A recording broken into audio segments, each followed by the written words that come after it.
کیا دل سیاہ اور مردہ بھی ہو جاتا ہے؟ اور اگر دل سیاہ اور مردہ ہو جائے تو اس کا مطلب کیا ہوتا ہے؟ اور اس کو درست کرنے کا، اس کو روشن اور زندہ کرنے کا طریقہ بھی ارشاد فرما دیں۔ جب بندہ گناہ کرتا ہے تو اس کے دل پر ایک سیاہ یعنی بلیک پوائنٹ بنتا ہے، سیاہ نقطہ، پھر وہ گناہ کرتا رہتا ہے، بلیک نقطہ جو ہے، بلیک پوائنٹ وہ پھیلتا رہتا ہے یہاں تک کہ اس کا دل سیاہ ہو جاتا ہے، بلیک ہو جاتا ہے، کالا ہو جاتا ہے۔ اب یہ وہ کالک نہیں ہے جو ہم کو مطلب کلر کی پینٹ کی کالک ہوتی ہے، اب وہ مطلب ایک لفظ ہوتا ہے بازو کا تو اس کے معنی کئی ہوتے ہیں، جیسے دل پر زنگ لگ جاتا ہے، یہ بھی حدیثوں میں۔ اب زنگ سے مراد وہ تو نہیں ہے کہ لوہے پر جو نظر آتا ہے زنگ وہی لگتا ہے، تو اب اس کے معنی جو آپ نے پوچھے تو وہ عرض کرنے کی کوشش کی جاتی ہے۔ پھر یہ دل سخت ہو جاتا ہے، تو دل غالباً یہ پوچھا سیاہ اور سخت بھی ہوتا ہے دل، مردہ، دل مردہ بھی ہوتا ہے، سخت بھی ہوتا ہے، اوندھا بھی ہوتا ہے، یہ مختلف اس کے لیے الفاظ حدیثوں میں استعمال کیے گئے ہیں۔ دل اندھا ہو جاتا ہے غالباً یہ بھی ہے نا، صم بکم عمی فہم لا یرجعون۔ تو مطلب اس کے بھی معنی ہوتے ہیں، جو دل کی وہ ہمارے سر کی طرح آنکھیں تو نہیں جو اندھا ہو جائے گا، نہ اس پر مطلب اندر جا کر کوئی بلیک کلر کر دے گا۔ اب اس کے معنی اگر مجموعی طور پر اگر عرض کروں میں سمجھ پایا ہوں کہ نصیحت بندے کے دل پر اثر نہیں کرتی، اس کو رقت نہیں آتی، جیسے دعا میں دل لرزتا ہے، کانپتا ہے، عبرت نہیں ہوتی، کوئی ایسے معاملات دیکھ کر، یہ حدیثیں سن کر، آیتیں سن کر، بیان سن کر اس کو خاص کچھ اثر نہیں پڑتا، یا بالکل بعضوں کا اثر نہیں پڑتا، بلکہ بعضوں کے دل تو ایسے عجیب و غریب مطلب وہ کیچڑ آلود ہوتے ہیں کہ نصیحت پر ان کو ہنسی آتی ہے، کوئی سمجھائے تو مذاق اڑتا ہے۔ اور اس طرح کے کیچڑ آلود دل آپ کو سوشل میڈیا پر شاید محسوس ہو جائیں گے کہ جو نصیحت کرنے والوں کی، دین کی درست خطوط پر دعوت دینے والوں کی، نیکی کی دعوت دینے والوں کے اندر سے بھی کچھ نکال کر اس کو اچھالتے اور مطلب یہ کہ اس پر بلا وجہ تنقید کرتے ہوتے ہیں، تو ان کا دل ایسا لگتا ہے کہ بہت بری حالت میں۔ ان سب کو علاج کرنا چاہیے، اور دل کا علاج اہل دل کے پاس ہوتا ہے، جو مطلب جو نیک آدمی ہو، پرہیزگار ہو، واقعی سچا عاشق رسول، خوش عقیدہ سنی ہو، تمام صحابہ کرام کو مانتا ہو، ایک بھی صحابی پر تنقید نہیں، سب کے سب اہل بیت پر وہ آنکھیں بند رکھتا ہو، سب سے عقیدت رکھتا ہو، اولیاء کرام کی گستاخی نہ کرتا ہو، تو ہر طرح سے وہ خوش عقیدہ ہو، تو ایسا شخص اگر اہل دل ہے، نیک ہے، پرہیزگار ہے، اور اہل علم بھی ہے وہ، تو اس کی صحبت سے دلوں کا زنگ بھی اترے گا، دل کا مائل بھی دھلے گا، اور دل کی کالک بھی دھلے گی، دل کی سختی بھی دور ہوگی، مردہ دل بھی جی اٹھے گا۔ جیسے کہ حدیث پاک میں کہ زیادہ ہنسنے سے دل مردہ ہوتا ہے، تو زیادہ ہنسنا بھی برا ہے، کہ ہنسنا جو زور زور قہقہا مارتے ہیں تو وہ بھی ہنسنے کی قسم ہے، لیکن اتنی آواز نکلی کہ خود سنا تو یہ بھی ہنسنے کی تعریف یہی ہے، تو وہ قہقہا کہلاتا ہے۔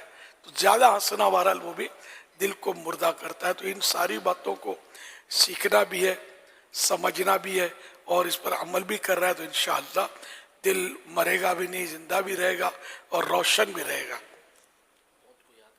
موت کو یاد کرنے سے، کثرت تلاوت سے بھی جو دل ہے اس کی کالک دھلتی ہے، زنگ دھلتا ہے، اور دل جو ہے وہ سلامت رہتا ہے، اور سلامت دل ہی مطلب کامیابی ہے، قلب سلیم، وہ ہے نا قرآن کریم میں۔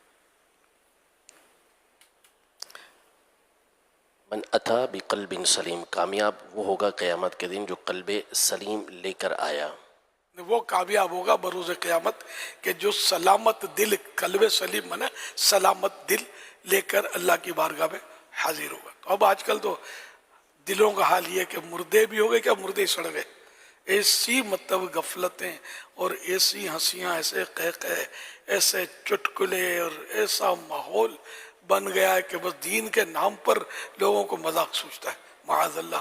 اس طرح کے لوگ بھی آپ معاشرے میں بہت کچھ دیکھتے ہوں گے, ہے ہی نہیں, مطلب سمجھ ہی نہیں آتی مجھے, مطلب بس مسلمان کے گھر میں پیدا ہو گئے اور نام اسلامی ہے, خاندان مسلمانوں کا, تو یوں سمجھ یوں بس پہچانے یہ مسلمان ہے. باقی وہ کسی کا شعر یاد آ رہا ہے, قلب میں سوز نہیں,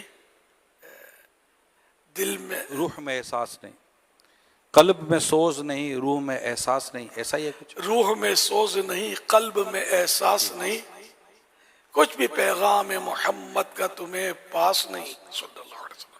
اور وہ نا وہ شرمائے دیکھ کے یہود و نصارہ, وہ یہ مسلمان ہیں. ہاں, اس کا تہذیب- اگلا مصرع جو ہے نا, تہذیب میں تم ہو نصارات و تمدن میں ہنود, یہ مسلمان کے جسے دیکھ کے شرمائے یہود. تہذیب لفظ اور کچھ یاد ہے, تہذیب وضع وضع میں, وضع جی ہاں, یعنی وضع. بناوٹ, وضع میں تم ہو نصارہ تو تمدن میں ہنود, یعنی تمہارے اب لباس تراش خراش چہرہ دیکھو تو غیر مسلموں جیسا داڑھی صاف کرنا, مسلمانوں جیسا چہرہ نہیں ہے داڑھی صاف ہونے والا, یہ غیر مسلموں والا چہرہ ہے, معاف کیجیے گا. اور تو چھوٹی چھوٹی داڑھی رکھتے ہیں, تو یہ بھی وہی لوگ رکھ رہے ہیں اور انہی کی نقالی ہو رہی ہے, طرح طرح کی تراش خراش چہرے میں کی جا رہی ہے.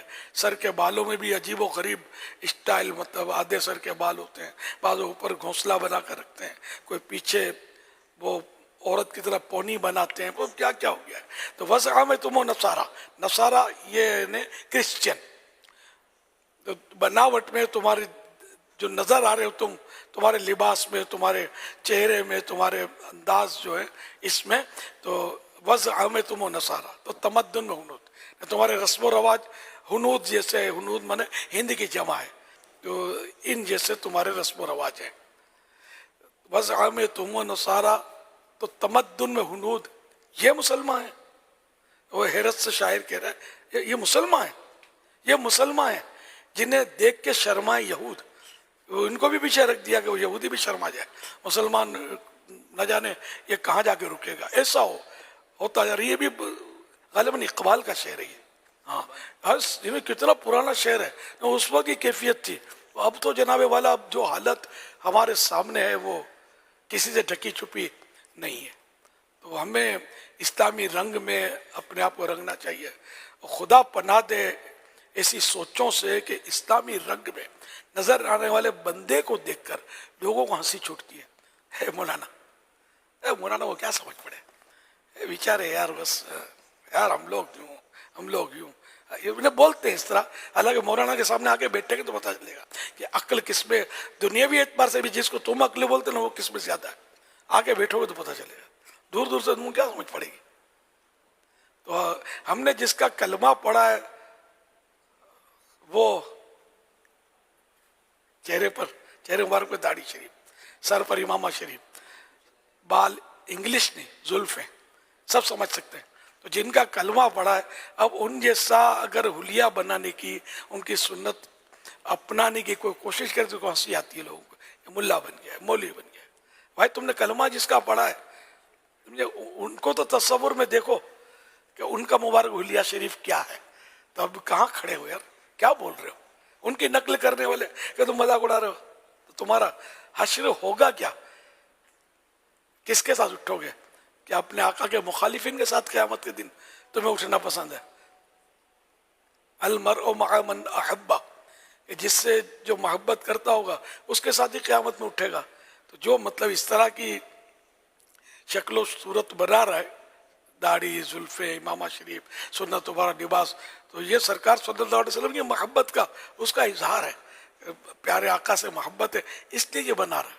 تو یہ ان کے گروہ میں اٹھے گا, ان کے پیچھے پیچھے جنت کی طرف چلے گا, اور جو ان کا مذاق اڑائے گا یہ اپنے جیسے ماڈرن یا فلم اسٹاروں اور اس طرح کے لوگوں کے ساتھ اٹھے اور پھر ان کے پیچھے پیچھے جہاں جائے گا سب سمجھتے ہیں. اللہ نہ کرے تو اس سے پہلے ہم توبہ کر لیں, ہم توبہ کر لیں, سچی پکی توبہ کر لیں, اور اس گروہ پر ہاتھ رکھیں جو جنت میں جائے گا.